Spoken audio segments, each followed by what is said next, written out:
commencé, moi, comme fiscaliste. Après quelques années, j'étais plutôt fiscologue. Aujourd'hui, je dirais que je suis plus fiscothérapeute.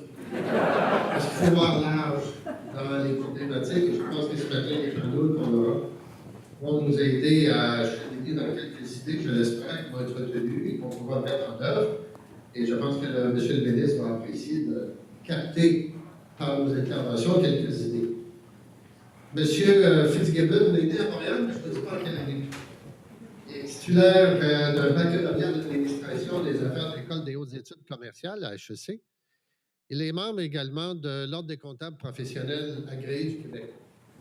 Avant de se lancer en politique, M. Fitzgibbon a occupé le poste d'associé directeur chez le partenaire Walter Capital, une société de placement privé de 2015 à 2018.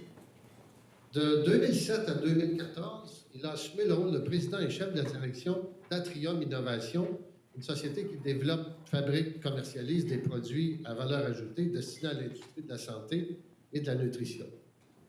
Alors, auparavant, M. Fitzgibbon a travaillé au sein du groupe Banque Nationale, où il a, entre autres, occupé le poste de vice-président du Conseil financier Banque Nationale.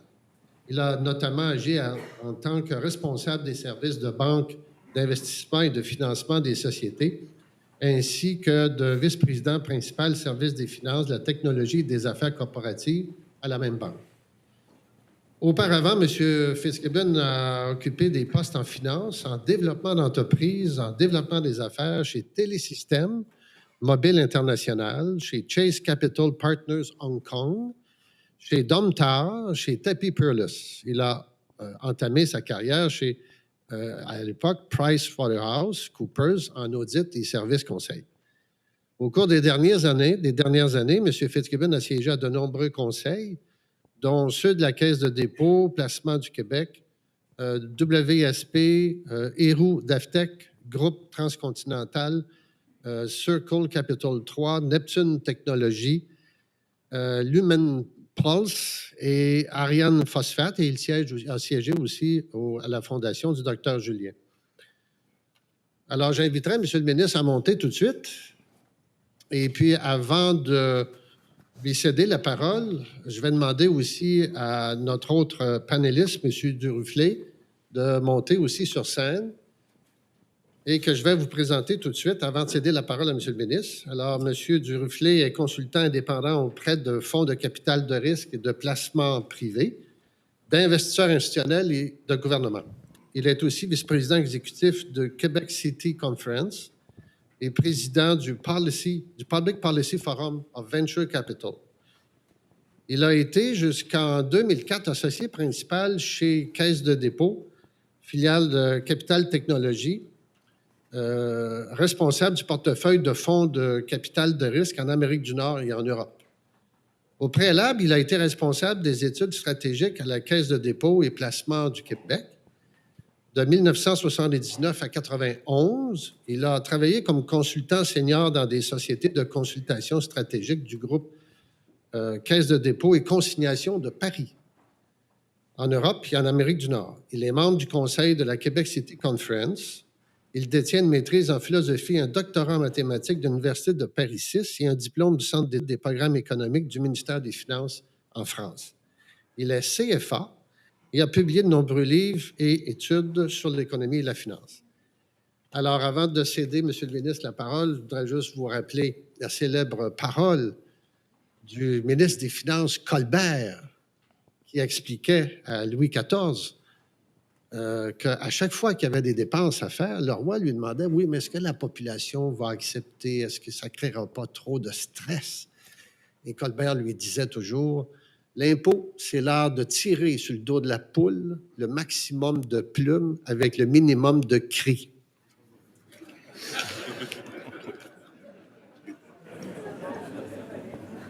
Bonjour tout le monde. Merci Yves pour la belle introduction. À mes collègues, M. Duruflé, Mitch Garber, M. Lacombe, bonjour.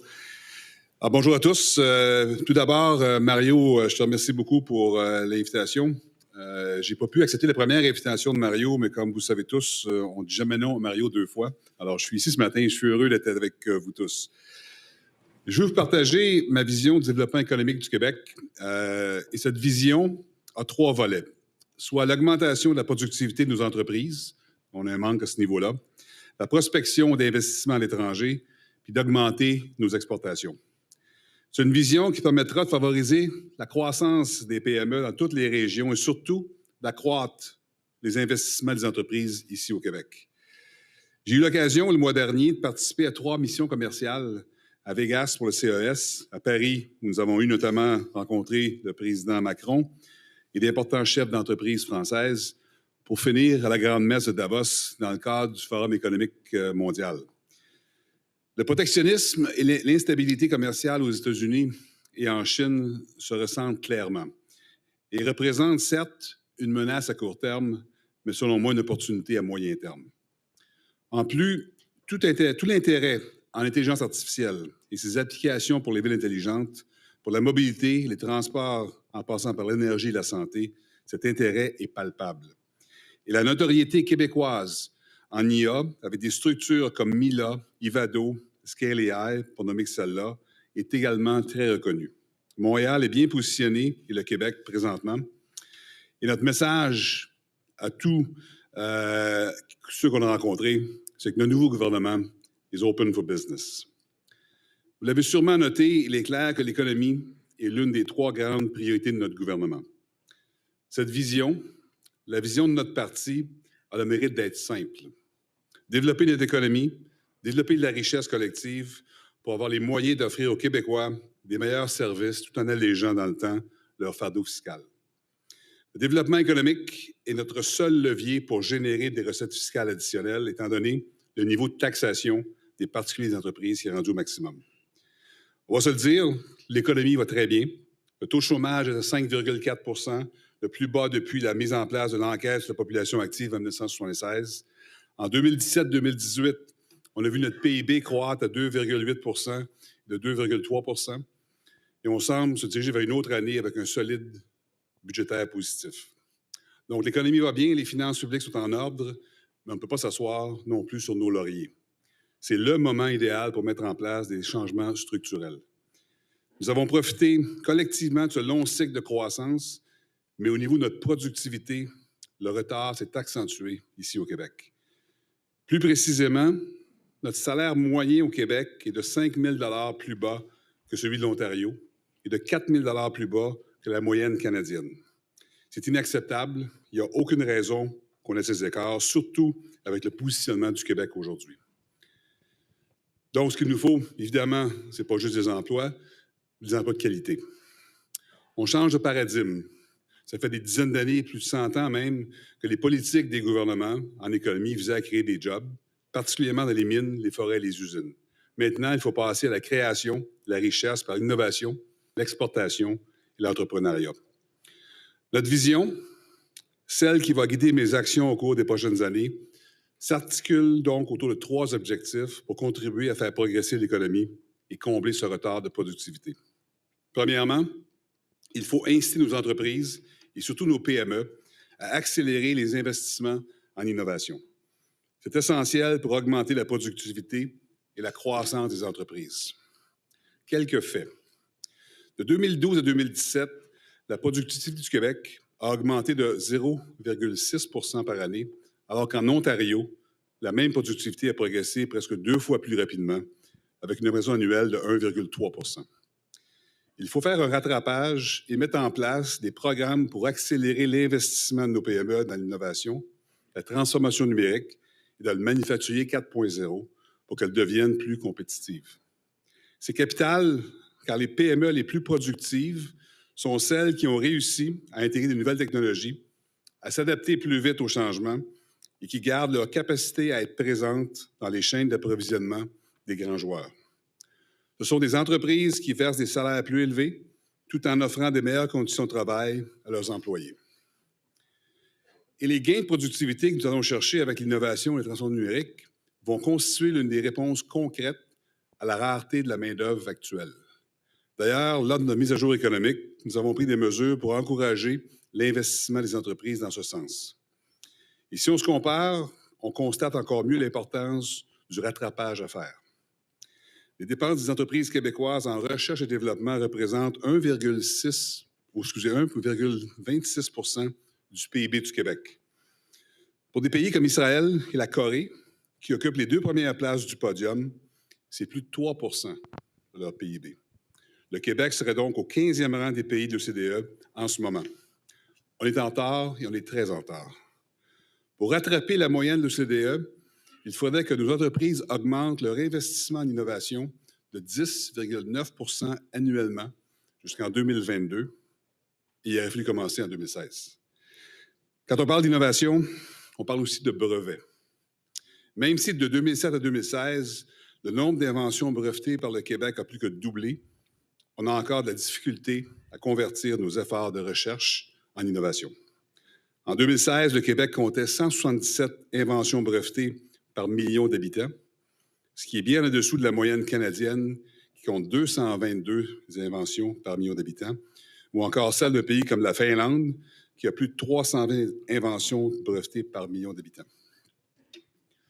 On a également du retard dans la commercialisation et ultimement la valorisation de nos idées. On doit être meilleur pour convertir nos idées en succès commerciaux à l'international. Je veux bâtir plus de ponts entre le milieu scientifique et les entreprises, entre les universités et nos PME. Les deux milieux doivent se parler davantage et travailler ensemble. En Europe, l'Allemagne, la Suède, les Pays-Bas, par exemple, ont compris la formule. Les chercheurs sont dans les entreprises, ils travaillent avec leurs machines, leurs processus et leurs défis d'affaires. Et ça marche.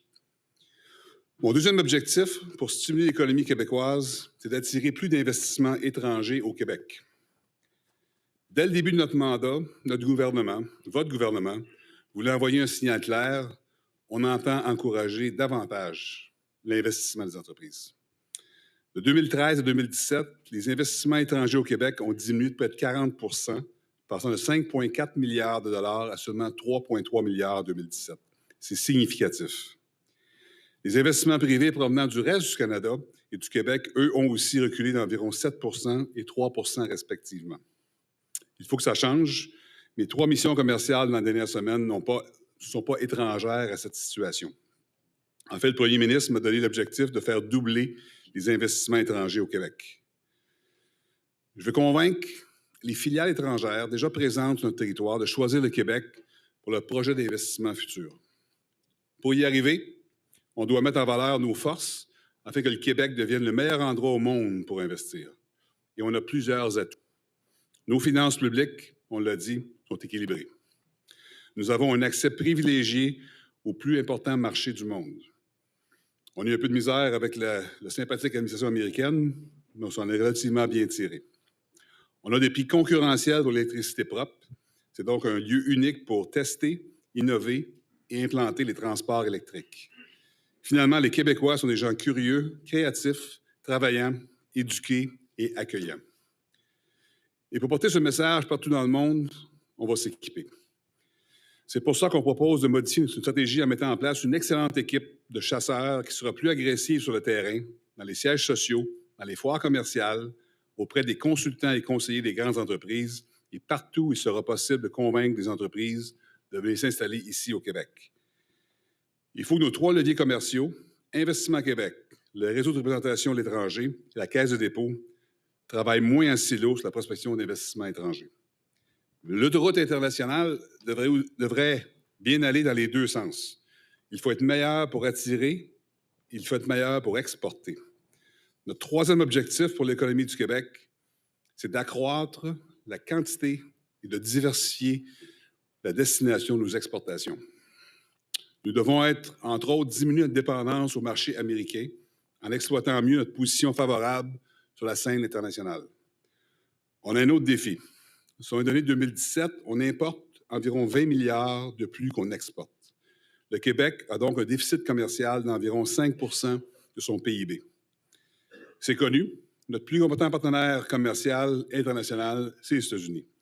C'est la destination internationale de 52 de nos échanges commerciaux de marchandises et de 71 de nos exportations en biens. La bonne nouvelle, c'est qu'on exporte à peu près 2 fois plus de biens aux États-Unis qu'on importe d'eux. À partir de la fin des années 80, on a vu naître des accords de libre-échange qui ont placé le Québec au sein du plus grand marché commun au monde en termes de PIB. Nos économies sont davantage intégrées. Il est donc devenu encore plus facile pour nous de faire des affaires avec nos voisins du Sud. Cependant, au cours des dernières années, on constate que ces acquis sont ébranlés. Les exemples ne manquent pas. Le Brexit, la guerre tarifaire entre la Chine et les États-Unis, et plus près de chez nous, la montée du protectionnisme américain que nous subissons notamment avec d'importants tarifs sur notre acier et surtout notre aluminium. Maintenant que l'administration Trump, c'est devenu risqué de faire affaire juste aux États-Unis. Il ne faut pas mettre tous nos œufs dans le même panier et changer cette diversification. C'est pour ça que nous devons alléger notre dépendance aux États-Unis, élargir nos horizons vers d'autres continents et tirer parti des nouvelles opportunités commerciales qui découlent de nos récents accords de libre-échange. L'accord entre le Canada, les États-Unis et le Mexique, qui dissipe malgré tout l'incertitude entourant la révision de l'ALENA. L'accord global et progressiste du partenariat transpacifique. Et enfin, l'accord économique et commercial global entre le Canada et l'Union européenne. On a parlé de nos objectifs. Parlons maintenant de nos outils pour y arriver. J'aurai l'occasion de faire quelques annonces plus précises dans les prochaines semaines, mais je pense que je n'annonce rien à personne quand je dis qu'on va réformer Investissement Québec. Investissement Québec, que vous avez connu les dernières années, et l'Investissement Québec qui concurrence les banques, eh bien, ce IQ-là va changer. La priorité sera le développement économique et non le rendement. Le développement économique, ça veut dire l'innovation, l'exportation, l'attraction d'investissements, le démarrage d'entreprises et l'accompagnement de projets d'affaires. On veut maintenant qu'IQ comble les carences dans la chaîne des capitaux, qui joue un rôle de leader et de complément dans l'économie du Québec. Ça veut dire réduire le risque de certains projets, ça veut dire développer certaines filières stratégiques, ça veut dire appuyer nos régions. Investissement Québec deviendra aussi un accompagnateur pour les entreprises étrangères et québécoises qui ont des projets d'investissement importants. IQ sera un guichet unique afin que les entreprises obtiennent rapidement tous les permis requis pour la réalisation de leurs projets. La transformation du IQ ne supporte pas simplement de brasser les structures. Il faut changer les objectifs et les incitatifs des personnes qui composent cette société d'État. Notre réforme n'est pas une critique des personnes qui composent IQ, ça regorge de talent. Il s'agit plutôt de canaliser les efforts vers des cibles différentes et de mieux les équiper pour réussir. Enfin, il y a un dernier enjeu sur lequel je suis sensible et je vais partager avec vous aujourd'hui, car il touche de nombreuses entreprises et les empêche souvent de réaliser le projet d'investissement. C'est l'enjeu de la main-d'œuvre. Comme vous le savez, le marché du travail au Québec se trouve présentement en situation de plein emploi. Au troisième trimestre de 2018, le Québec comptait plus de 118 500 postes vacants, dont plus des 3/4 sont des emplois à temps plein. Il s'agit d'une croissance de plus de 35 % du nombre de postes vacants en un an. Alors, pour que le reste du Canada et pour l'Ontario, la progression de ce nombre s'est limitée à 14 et 12 % respectivement. Je n'annonce rien à personne, il y avait véritablement une rareté ou une pénurie de la main-d'œuvre au Québec. Et pour répondre à ce besoin, criant dans nos régions surtout, mon collègue du ministère du Travail, de l'Emploi et de la Solidarité sociale, Jean Boulet, a lancé la Grande Corvée. Cette initiative permet d'aller à la rencontre des entreprises afin de mieux saisir leurs besoins et leurs enjeux à terme et de mieux les outiller pour réagir à ce contexte de rareté. Mon collègue de l'immigration, Simon-Jean Barrette, va s'affairer à l'accélération de nos processus d'immigration et de sélection pertinente de travailleurs étrangers. Toutes ces mesures, je souhaite, et nous souhaitons tous, vont soulager certaines régions et certaines entreprises qui peinent à trouver de la main-d'œuvre qualifiée. Vous en conviendrez avec moi, les défis auxquels nous sommes confrontés pour les prochaines années sont importants. Est-ce que ça va être facile d'atteindre nos ambitions, nos objectifs? La réponse est non. Mais on a une équipe solide, composée de plusieurs entrepreneurs et gens d'affaires, motivés à faire la différence pour le développement et l'avancement du Québec. Je vous remercie.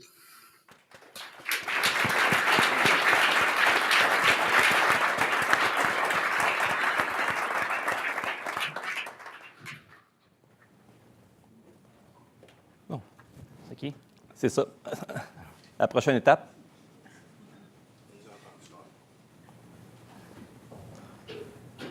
Bon, Mitch, je veux y aller. Donc, merci. Pardon. Merci tout le monde. Nous allons donc débuter notre panel qui se tiendra en vidéoconférence avec notre bureau de Montréal. Donc, Maître Séguin, je vous laisse débuter le panel. Merci.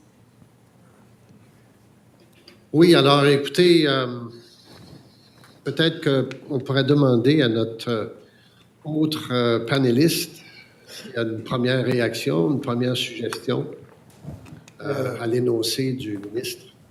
Oui, tout à fait. Le ministre a mis la table en rappelant notre retard en termes de productivité, retard qui s'agrandit, et en insistant sur le rôle de l'innovation par rapport à la productivité. J'ai préparé un certain nombre de remarques sur le rôle de la chaîne de financement pour essayer d'adresser cet enjeu. Est-ce que vous voulez que je les livre maintenant Donc, j'aurai deux types de remarques. Les premières seront sur la chaîne de capital de risque et après ça sur le placement privé. Sur le capital de risque qui finance donc les entreprises technologiques en démarrage, les entreprises innovantes, et on sait qu'elles jouent un rôle très très important dans l'innovation et dans les gains de productivité, c'est important de voir le chemin parcouru par le Québec depuis une quinzaine d'années. Depuis le rapport Brunet, on a considérablement progressé et je vous rappelle quelques faits pour 2018. 4 des 10 plus grandes rondes de capital de risque au Canada ont été dans des entreprises du Québec. Ça a été Enerkem, Hopper, Milestone Pharmaceuticals et Coveo. 4 rondes de plus de 100 millions de dollars. Les 4 fonds de capital de risque les plus actifs au Canada sont des fonds basés au Québec. C'est Real Venture, Innovia, Cycle Capital et Ange Québec Capital. La plus grande sortie d'entreprises financées par le capital de risque au Canada a été une entreprise québécoise. C'est Orca Pharma, qui est une entreprise financée par TVM et qui a été vendue pour plus de 700 millions. Bon an, mal an, le Québec se situe aux alentours de la 10e province ou État américain en termes de capital de risque, et Montréal est à peu près là, dans ces rangs-là en termes de métropole.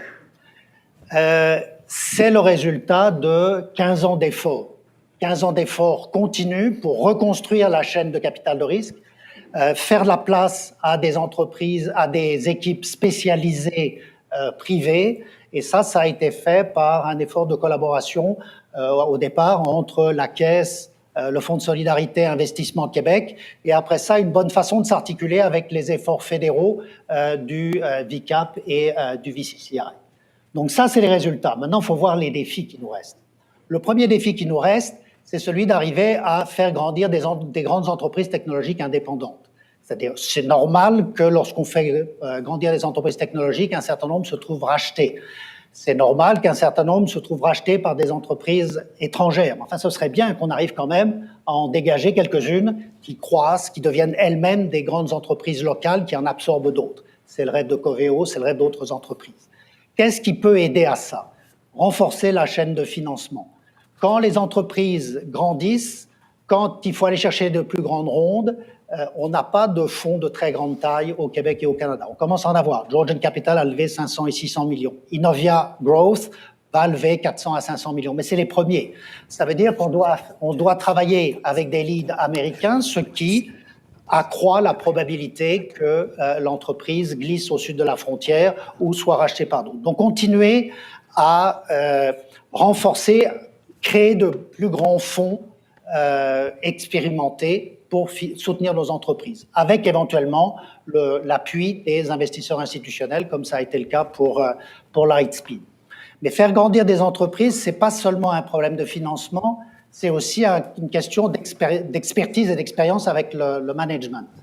Et quand on regarde à l'international, quand on voit ce que fait Londres avec Future 50, par exemple, qui est une initiative de peer-to-peer learning pour permettre aux entreprises de bénéficier les unes des autres et avec d'autres entreprises pour aller à l'international, pour continuer à grandir, ce sont des choses importantes. Au Québec, on a fait des choses intéressantes avec le QG 100, mais qui est pour des entreprises des secteurs traditionnels. Arriver à faire des choses du même ordre pour les entreprises technologiques aiderait sans doute. En Ontario, on a l'exemple intéressant du Lazaridis Institute à Waterloo. Enfin, dernier point, évidemment, les marchés publics. L'IPO de Lightspeed pourrait être un bel exemple pour ça. Par contre, il ne faut pas que ce soit trop tôt d'aller sur les marchés publics. On a vu trop d'entreprises technologiques aller trop tôt sur les marchés publics et devenir des entreprises orphelines. Donc ça, c'est le premier enjeu. Le deuxième enjeu, c'est quand on regarde et qu'on se compare, on s'aperçoit que l'écosystème d'innovation technologique du Québec a tendance à perdre des places relatives par rapport à ce qui se passe à l'international. Par écosystème d'innovation technologique, ce que j'entends, c'est cette interaction dynamique entre une densité d'entreprises et d'entrepreneurs, la chaîne de financement, les universités, leur capacité d'amener des talents, d'amener des technologies et les grandes entreprises comme premier acheteur, mais aussi comme véhicule pour aller à l'international. Quand on regarde le benchmark dans tout ça, c'est ce que fait Startup Genome. Le Québec a glissé hors des 20 premiers. On est loin derrière maintenant Vancouver et Toronto. Pourquoi est-ce que c'est comme ça? On s'aperçoit que sur les 15 dernières années, on a mis tous nos efforts à renforcer la chaîne de financement. Mais il faut aussi travailler sur l'écosystème. Il faut aussi travailler sur ces organismes qui visent à soutenir la collaboration entre tous les joueurs. À Silicon Valley ou en Nouvelle-Angleterre, ça se fait de façon organique. Mais sinon, si vous regardez le rôle de Tech City à Londres, le rôle de Startup Global Nation en Israël, le rôle de iAmsterdam à Amsterdam, ou plus près de nous, le rôle de Communitech, on voit l'importance que ça a joué pour stimuler et soutenir la collaboration. On voit des choses comme ça s'amorcer au Québec, ce qui se passe autour du Santec, ce qui se passe autour de la grappe d'intelligence artificielle, ce qui se passe autour de la nouvelle initiative du pôle Innovation Montréal et de Bonjour Startup Montréal, ce qui se passe ici avec Québec International et le camp. Mais c'est encore timide. Il faut voir les moyens que les autres mettent à cet effort de collaboration et de coordination. Dernier point, il sera... C'était le 2. L'approchait du bouton qui ouvre la trappe au plancher. Là. Voilà. C'est sur le rôle, mais là, je n'apprendrai rien à M. Fitzgibbon puisqu'il en vient. C'est le rôle que joue le placement privé dans les gains de productivité. Vous avez d'excellentes études qui ont été dirigées par George Lohner pour le World Economic Forum qui montrent qu'une industrie de buy-out spécialisée est un vecteur de gains de productivité extrêmement important. Or, si on se compare au Québec, nous avons 3 fonds de buy-out. Novacap, Valter Capital, Clear Spring. Pendant ce temps-là, il y en a 25 au Québec, en Ontario. Nous avons beaucoup de capital institutionnel, mais peu de buy-out spécialisés. C'est un facteur de gain de productivité important. Merci pour vos commentaires. Est-ce qu'à Montréal, on a un ou deux panélistes qui aimeraient faire une courte intervention sur les propos en particulier du ministre? Vas-y, Mitch. Oui, si tu veux, moi je peux. Vas-y, Mitch. Vas-y, je complète. Oui. Bon, Monsieur le ministre, c'est un vrai plaisir pour moi aujourd'hui de partager, peut-être pas la même ville, mais au moins le même colloque que vous. Et je dis ça avec toute honnêteté, parce que c'est rare qu'on a un homme ou femme d'affaires avec l'expérience de ministre qui va nous présenter un plan d'affaires pour notre province. On a tellement entendu des plans d'affaires des politiciens, puis on a raison d'être cynique si les politiciens peuvent exécuter un plan d'affaires comme un homme ou femme d'affaires a déjà fait dans le monde d'entreprise. Et moi, je suis très, très optimiste aujourd'hui parce que je vois un avantage au Canada et au Québec que je ne vois pas ailleurs. Je pense que la plupart des gens dans la salle, Monsieur le ministre, on ne se lève pas le matin caquiste ou libéral ou solidariste ou conservateur. On se lève le matin Canadien, Québécois, Montréalais, Québécois, hommes d'affaires, femmes d'affaires, professionnels, puis on pense à comment est-ce qu'on peut réussir ensemble. Et quand je regarde le Canada aujourd'hui, les François-Philippe Champagne, les Dominique Anglade, les Fitzgibbon, Dubé, Legault, on a fait ce que les autres pays et États ont failli de faire. Parce qu'on dit toujours qu'on ne peut pas attirer les meilleurs hommes et femmes d'affaires, les gens avec l'expérience, ils ne veulent pas rentrer en politique. Puis, honnêtement, partout dans le monde, c'est vrai. Tout d'un coup, ici, au Québec, on prend M. Dubé, M. Legault, M. Fitzgibbon, puis il y en a d'autres, OK, je ne connais pas toute l'équipe, mais au moins ceux et celles que je connais, ça nous inspire beaucoup de confiance que, pour une fois, un plan d'affaires peut être exécuté. il n'y a pas une chose que le ministre a dit avec laquelle je suis en désaccord. Je pense que tout est dans les détails et dans l'exécution. C'est comme une compagnie. On a habituellement 3-4 ans pour exécuter un plan d'affaires. Si on réussit bien, on a un autre 3-4 ans comme PDG. M. Fitzgibbon, vous connaissez très bien cette... c'est pareil au Cirque du Soleil que ce soit au gouvernement. I would say to you today that we have a lot of great advantages. I think the minister pointed out many of them. In Quebec, in particular, we do have access to a highly qualified workforce and a workforce that's willing to work.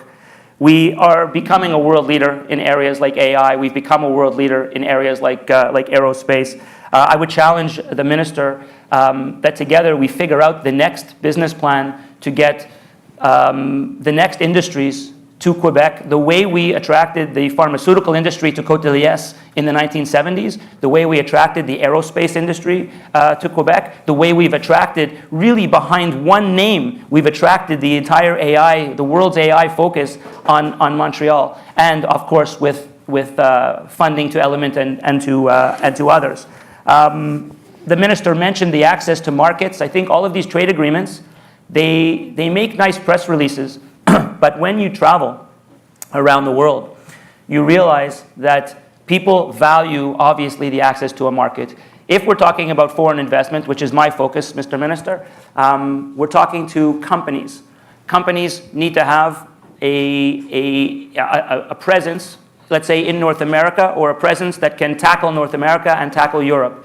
And we need to show these businesses that this is the place to bring their families. It's not a business that shows up here. It's families that come here, and families that look to be educated in a safe environment, in a good school system, with good health care, with a fair taxation system, with the right benefits and incentives for the company, its employees, and the family members to come. And I think that Quebec absolutely has all of these things.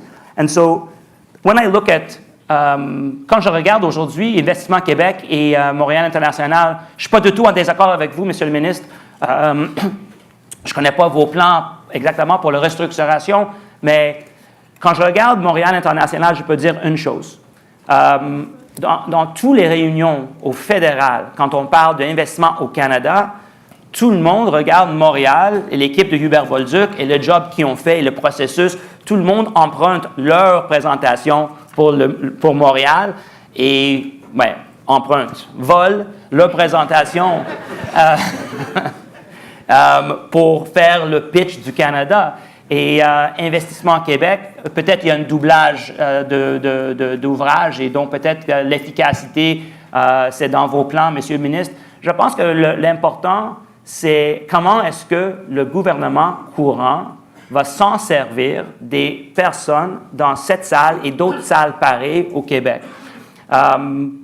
Rarement, j'étais invité à la table, et peut-être c'est la même chose pour la plupart des gens ici, pour vraiment participer avec nos vraies idées, expériences en affaires. Qu'est-ce qui sont les défis pour nos employés, les défis pour des familles, etc., pour bâtir un plan pour attirer l'investissement au Québec. Je ne me gêne pas de toucher deux sujets sensibles. L'immigration et la laïcité. Moi, je suis quelqu'un qui croit beaucoup dans la perception. Donc, je ne veux pas débattre aujourd'hui sur le mérite des 18 000 dossiers d'immigration, ni dans le mérite dans le projet de loi sur la laïcité. Je veux aujourd'hui parler de la perception. Pendant 40 ans, le Québec était perçu comme la province qui voulait se séparer du Canada et ça a empêché plusieurs compagnies d'investir ici parce que l'instabilité était quelque chose qu'ils ne voulaient pas subir. Veut pas, c'était la réalité. Et aujourd'hui, même si on est d'accord ou pas d'accord avec les polices d'immigration ou la police de la laïcité, la perception à l'extérieur. Donc, moi, je suis un vendeur à l'extérieur du Québec. Et donc, je demande au ministre that in the coming days and weeks, especially as a sophisticated business person and a proud Quebecer, which I know the minister is, to keep in mind not only what we talk about in Quebec, to keep in mind not only promises made in a campaign, but to keep in mind how it appears in the public and how it appears internationally, and whether these things will help or hurt us attract foreign investment. But to finish, I am incredibly encouraged. I worked with Christian Dubé for 3 years, intimately on the board of the Cirque du Soleil. I always told people that Christian Dubé was probably our best board member, and we have the founders of TPG, David Bonderman and Jim Coulter, and other high-level business people. I thought he had among the best input on our board, a great understanding of international business and a great pride in understanding in Quebec. The Minister, Fitzgibbon's track record speaks for itself, and our Premier comes from a business background, has bought and sold and built businesses. So for the people in this room, I don't believe we have ever been in a more encouraging moment than the first days of a government run on the finance side by business people who are presenting a business plan and who are coming to a conference early in the morning to talk to lawyers and business people about how we're going to get there. So my great hope to the Minister is that he will allow us to sit at the table and to have input into how to execute this business plan. Because as we all know in business, the business plan and the projections are one thing, and the execution of the business plan is the other. And I, for one, am raising my hand early on in the game, Mr. Minister, to be there for you and with you every step of the way during this journey. So thank you very much for your presentation today.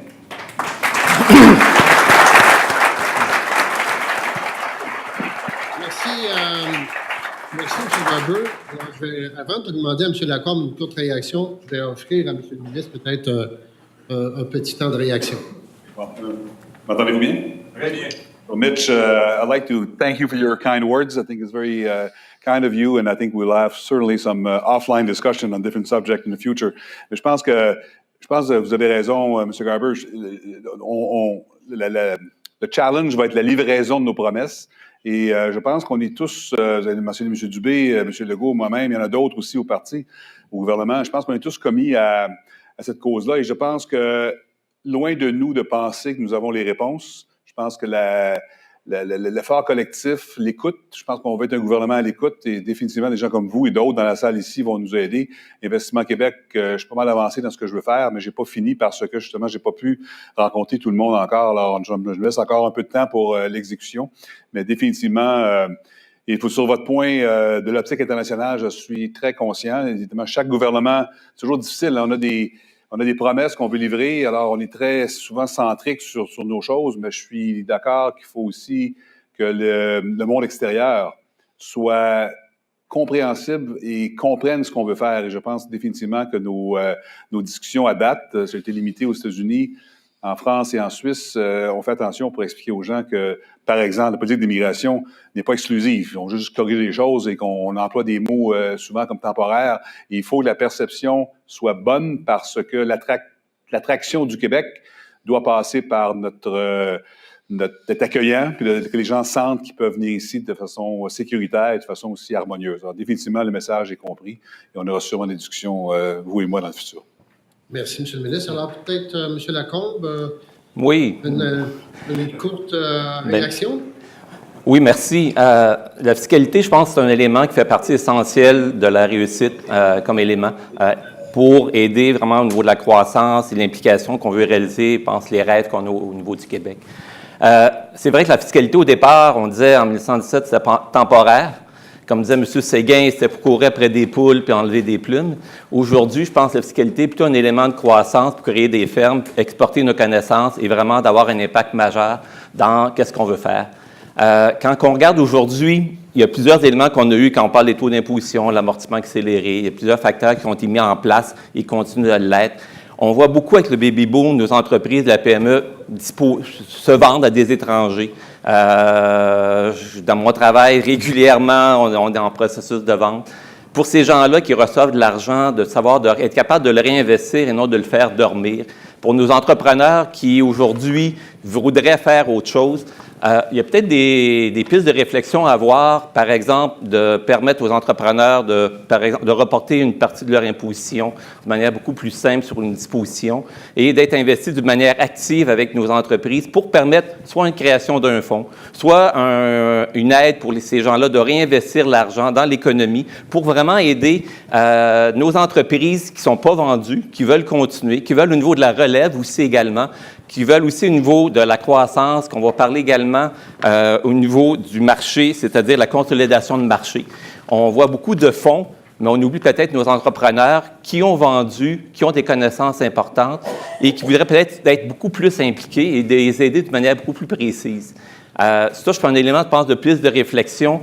Au-delà du financier, on a nos jeunes entrepreneurs, puis je pense qu'au niveau du Québec, si on regarde l'intelligence et la compétence qu'on a et la manière dont on a pu se placer à travers le monde, je pense qu'il faudrait peut-être se servir beaucoup plus et d'aider ces gens-là à réinvestir. Parce qu'un coup vendu, l'entrepreneur se retrouve seul, se retrouve avec de l'argent qui laisse dormir et on n'a rien pour les amener avec les entreprises et les jeunes, avec la relève, pour vraiment venir eux-mêmes apporter pas seulement de l'argent, amener des connaissances et de servir vraiment cette compétence-là qu'on a sur nos entrepreneurs.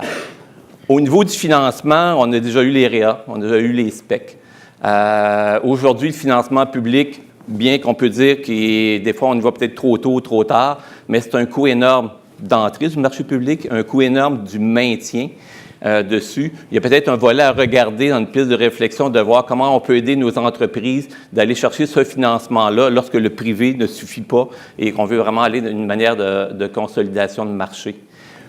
L'autre volet également qu'on pourrait regarder, parce que moi je suis un peu dans les suggestions ou dans les pistes de réflexion, nos centres d'excellence. On a déjà eu les centres qu'on appelle les CDA, des crédits d'impôt, les affaires électroniques, qu'on a eu vraiment de belles réussites avec des centres précis dans le Vieux-Montréal, dans la région de Québec.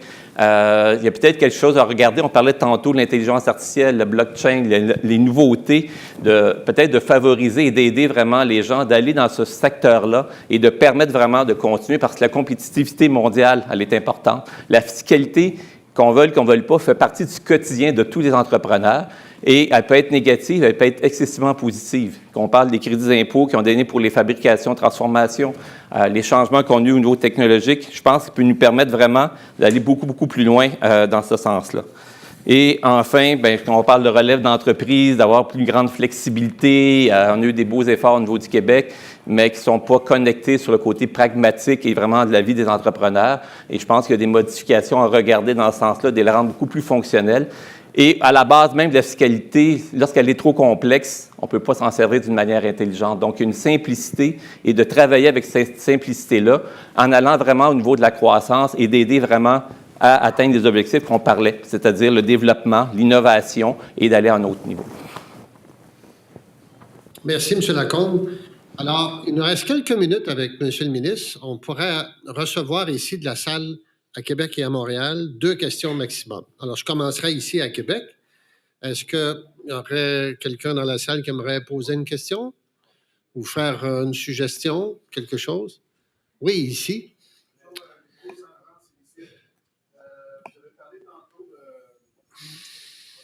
Investissement Québec avec le volet fort pour les PME qui font de la recherche et développement, qui manufacturent et qui exportent. Ces changements-là devraient être effectifs quand? J'espère dans 4 semaines. 4 semaines? Je pense que vraiment, il y a une question de leadership. Là, je pense que c'est public. Là, on regarde pour la question de leadership d'Investissement Québec. Deuxièmement, le budget, évidemment, j'ai négocié avec mon collègue Éric Girard depuis 2 semaines les crédits budgétaires que j'ai besoin pour livrer nos ambitions. Puis ça va passer par différentes choses. Entre autres, ça va passer par, parce que M. l'a très bien mentionné dans du Duruflé, je pense dans la chaîne des capitaux, on doit être complémentaires. Puis il y a 2 places où il y a des trous.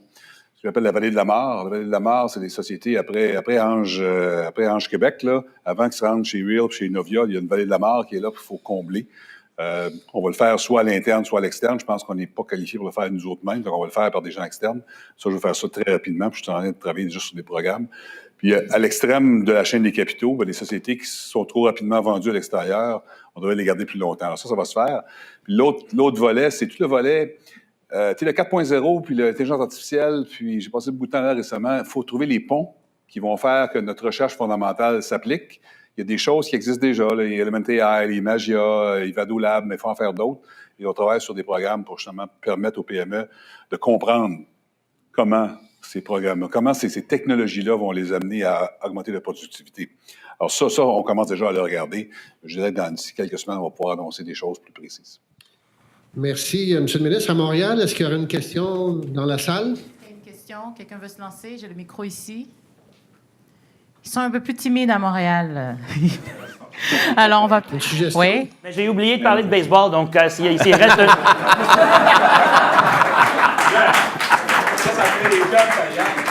Dans les 30 secondes qui restent, on pourrait en effet parler. Donc, Maître Seguin, je vous renvoie la balle. Peut-être la deuxième question à Québec, le temps de réchauffer la salle un peu à Montréal, et on terminera avec une dernière question ici. Dans la salle avant qu'on termine? Oui, ici. Non, le même. 2 fois pour une.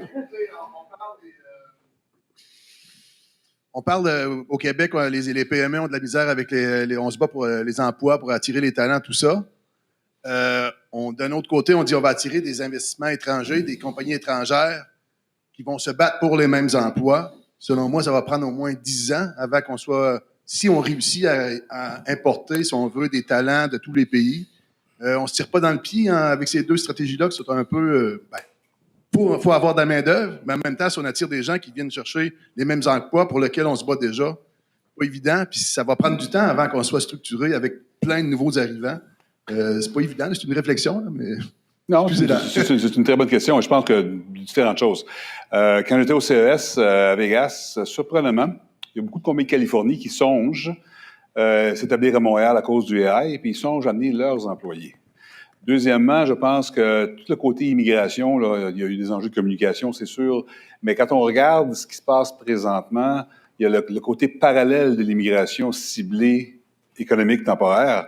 Et je peux vous dire, sans donner de détails, que dans les 118 000 emplois qui ne sont pas comblés au Québec, il faut faire attention à ces chiffres-là parce qu'il y a des emplois qui sont différents d'autres. On a déjà commencé à ouvrir un peu comment je pourrais dire, l'entonnoir pour avoir des gens qualifiés de l'extérieur. Je pense que les deux sont conciliables.